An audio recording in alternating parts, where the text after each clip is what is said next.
Hello students, welcome to EPG Pathshala. I am Dr. Archana Kaushik from Department of Social Work, University of Delhi. Today we are going to learn about e-governance and community engagement from the paper Human Resource Development through Community Engagement.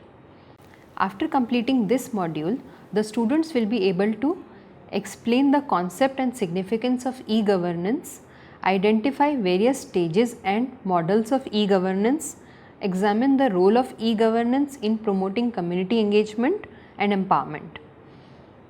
Information and Communication Technology, we often called ICT, facilitated electronic governance or e-governance. ICT helps government in improving collaboration and cooperation between various actors in policy and program deliverance. It improves people's access to government services, ensures more transparency, effectiveness and efficiency. E-governance has redefined the fundamentals of governance, administration and public service delivery system. Let us understand the concept of e-governance. E-governance is the application of ICT for good governance. It aims to improve information and service delivery. It encourages citizen participation in decision making. It makes government more accountable, transparent and efficient, developing and delivering effective integrated public services, inducing changes in delivery and standards of governance and service, and making governance more participative.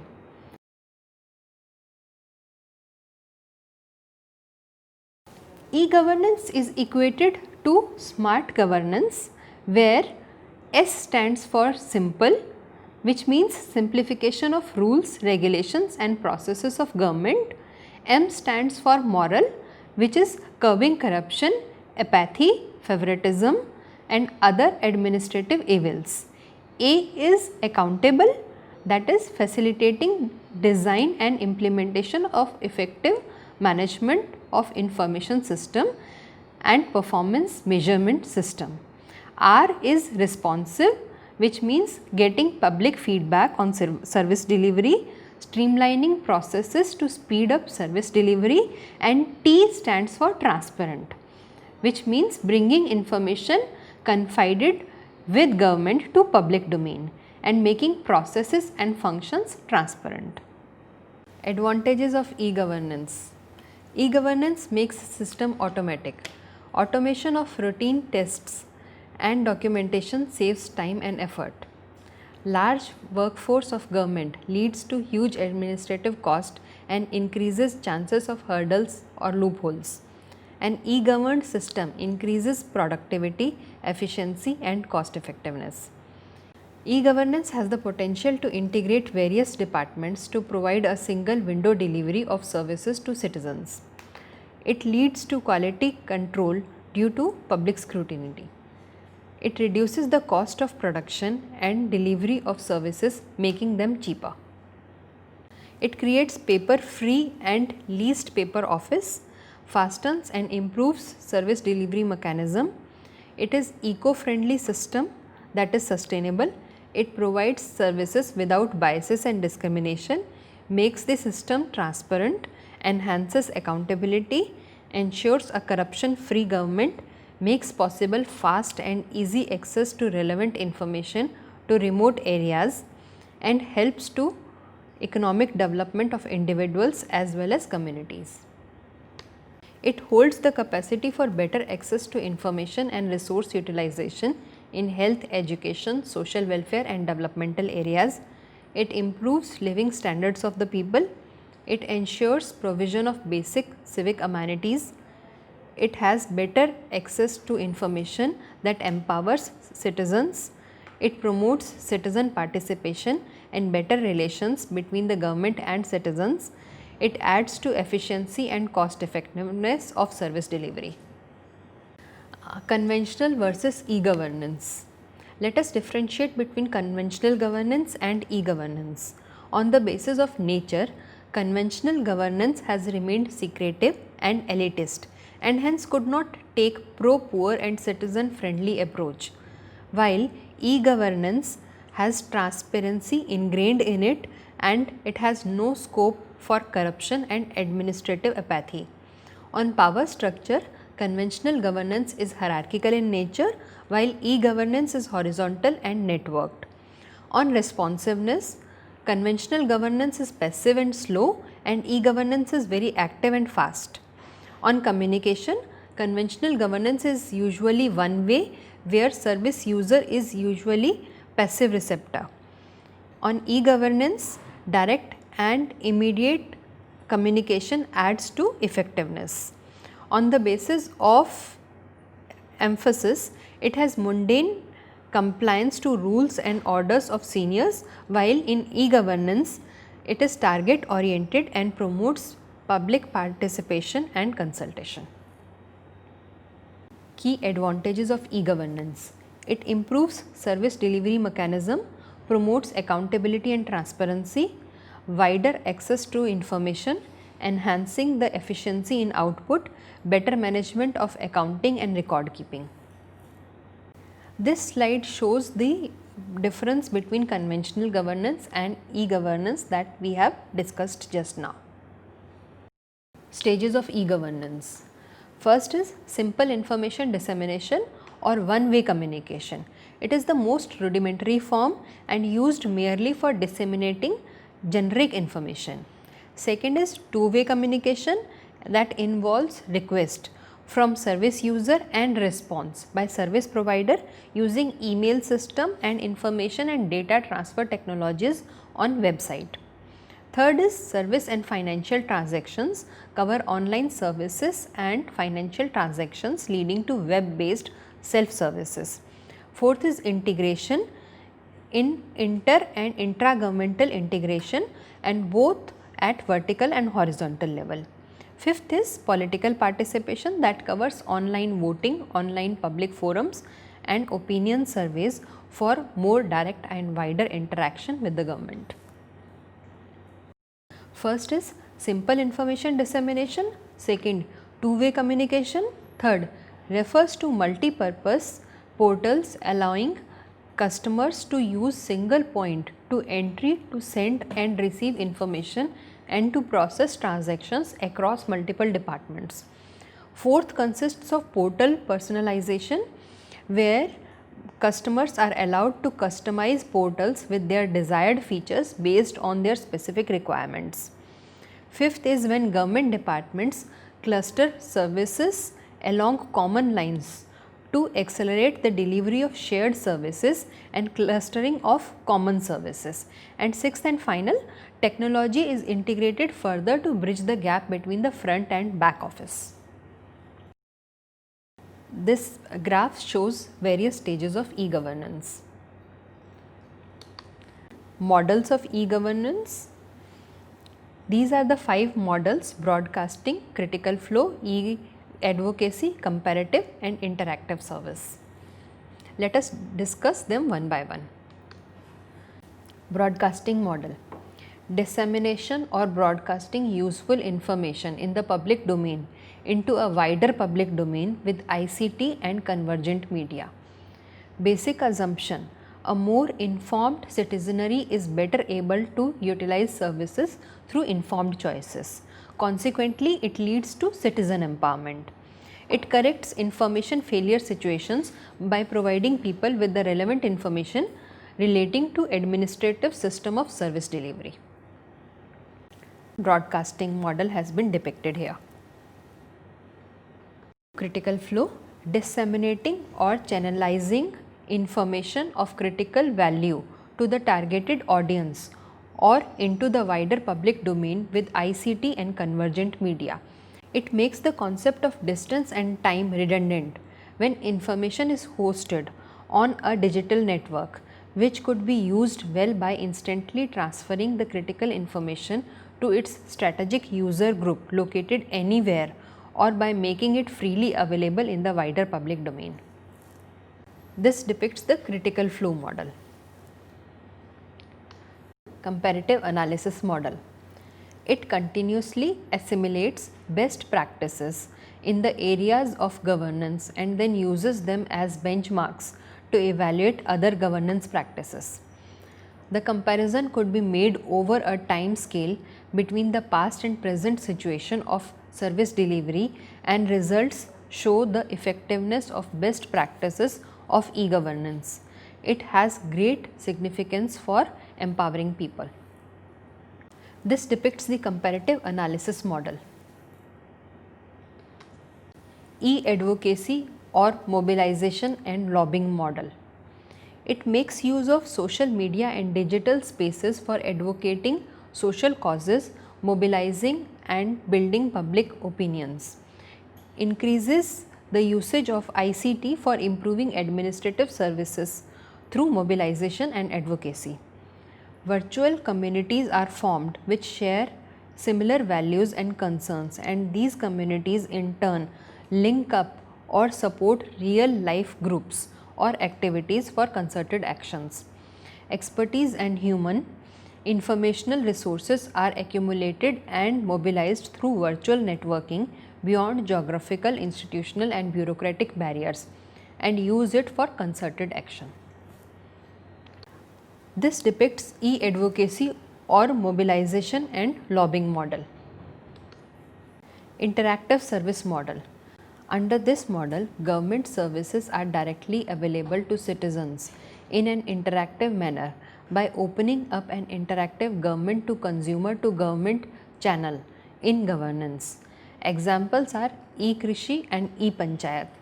It has the potential to bring in individuals in a digital network and enable interactive flow of information. It ensures direct participation of citizens in governance. It has greater objectivity and transparency. This depicts interactive service. Here we have components of e-governance. First is government citizen, then government government business, government employee, and last is government society. Government citizen interface.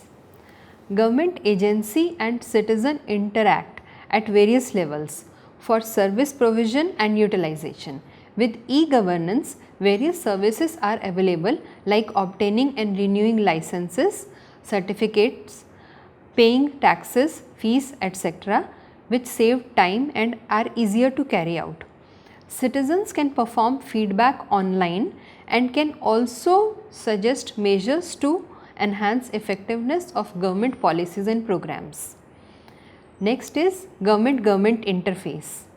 Government has enormous complex structures. It requires to coordinate between various ministries and departments at different levels between central, state and local governments. Any communication gap and lack of coordination can result in delays and ineffective system. Government to government interface via internet can ensure speedier flow of information, instructions and compliance reports, hence ensuring smooth functioning at all levels of government. Next is government business. This is usage of ICT that has the potential to make business and government to come closer. India has a mixed economy and there has to be a strong relationship between the two actors for economic development. It sets policy guidelines and targets in terms of GDP, etc., which both the public and private sectors strive to achieve. Smooth flow of information and instructions between government and business institutions would ensure economic progress and development. Government employee interface. It is another significant aspect of government because employees working in government departments form the backbone of administration. Effective communication between the government and its employees improves effectiveness of service delivery system. Government society interface. Various civil society organizations such as NGOs, self-help groups, trade unions, political parties, etc. play significant role in influencing governance. They are now entrusted with the range of tasks such as poverty alleviation, healthcare, environment protection, etc. With the use of ICT, government can maintain regular communication with society.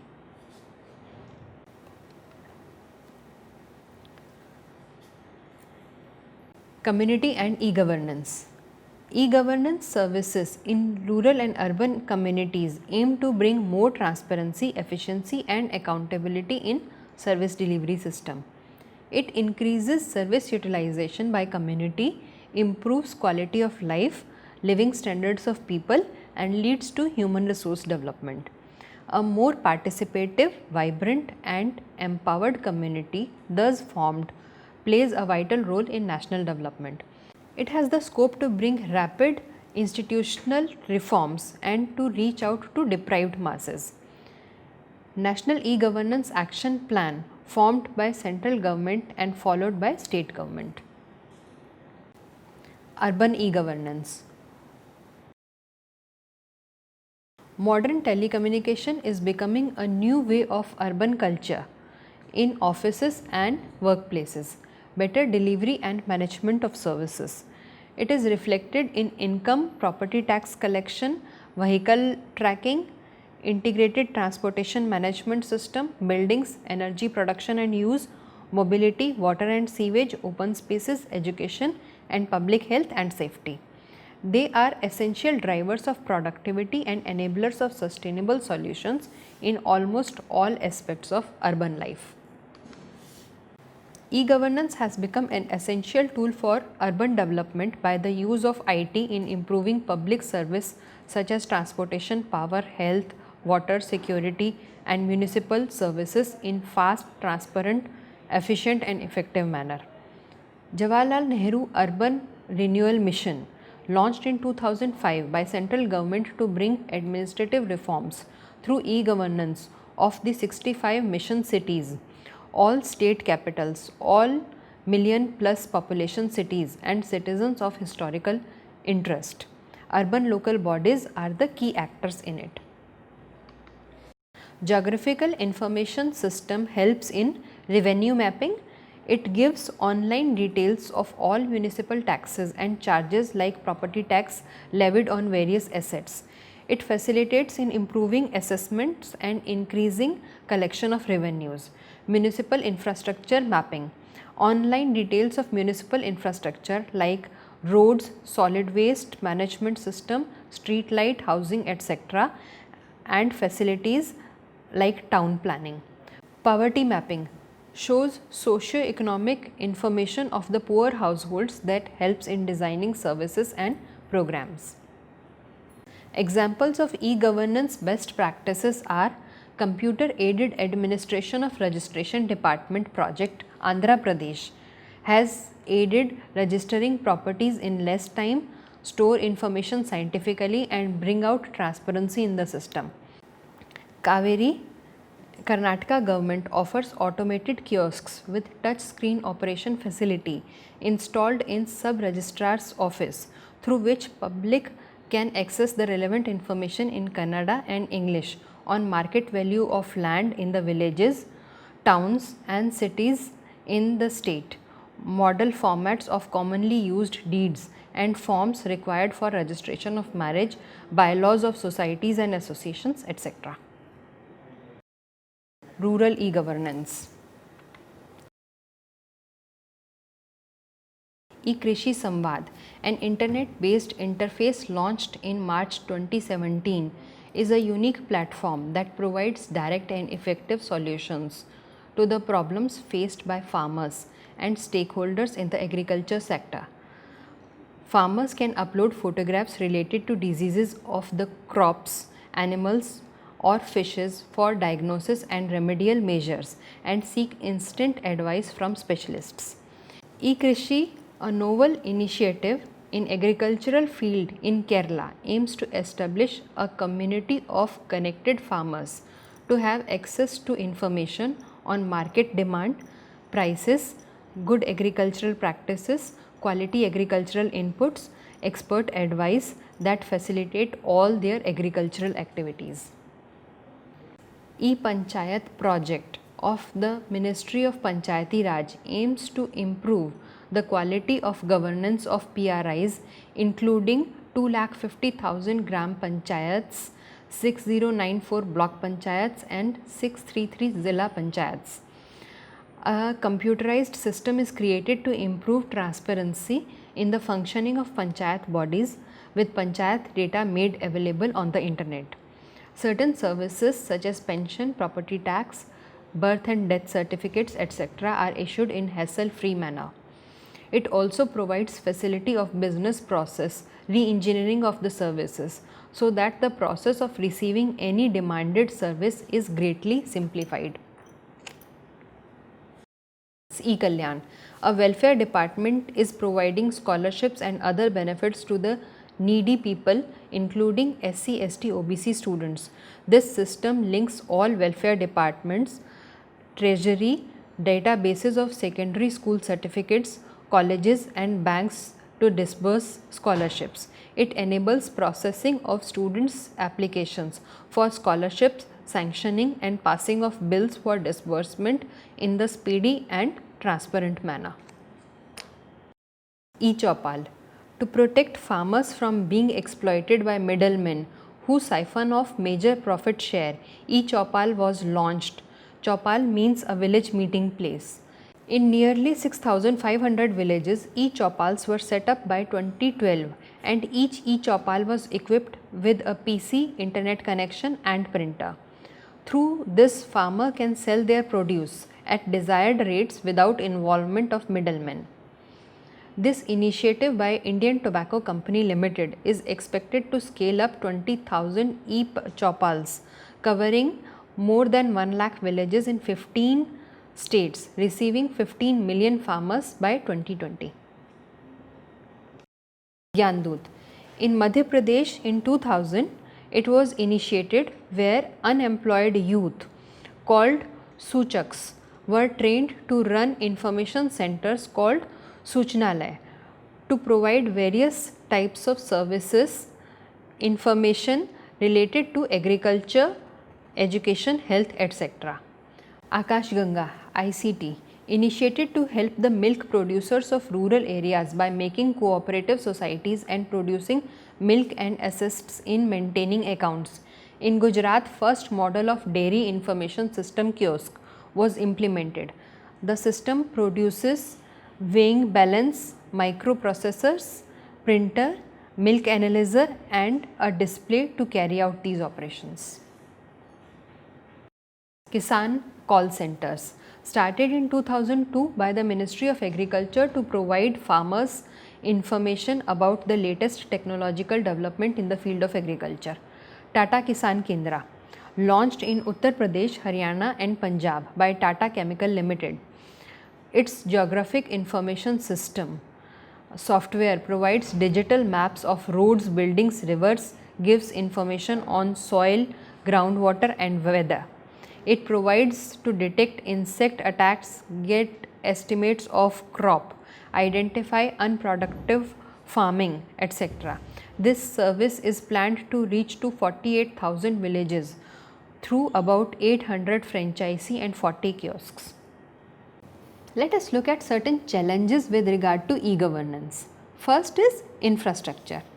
E-governance requires infrastructure which is at present short of adequate. Second is capital. Although e-governance is highly cost effective, but it requires huge capital initially for infrastructure development and creation of other systems. Third is access. At present, there are more than 10 million users of internet in the country and 3/4 are in urban India. Internet has still to reach the rural and disadvantaged sections. However, comprehensive web-based software for Panchayati Raj and rural applications are being developed into rural areas through Gram Panchayats. Let us now understand the utility of information. Framing content of information which is relevant and useful is challenging. Human resource development is another challenge with regard to e-governance. Despite advancement in information technology sector, there exists a demand and supply gap in the IT manpower market. More technical institutes to impart education and training to build a pool of human resources in the field is required. Next is capacity building. Service delivery will be effective if there is a trained manpower. Though computer training is being imparted to all the basic public functionaries, except in few cases, an effective use of ICT is yet to be seen. Next is changing the mindset of government functionaries. To accept e-governance system, changing the mindset of service providers and receivers is needed. Next, language.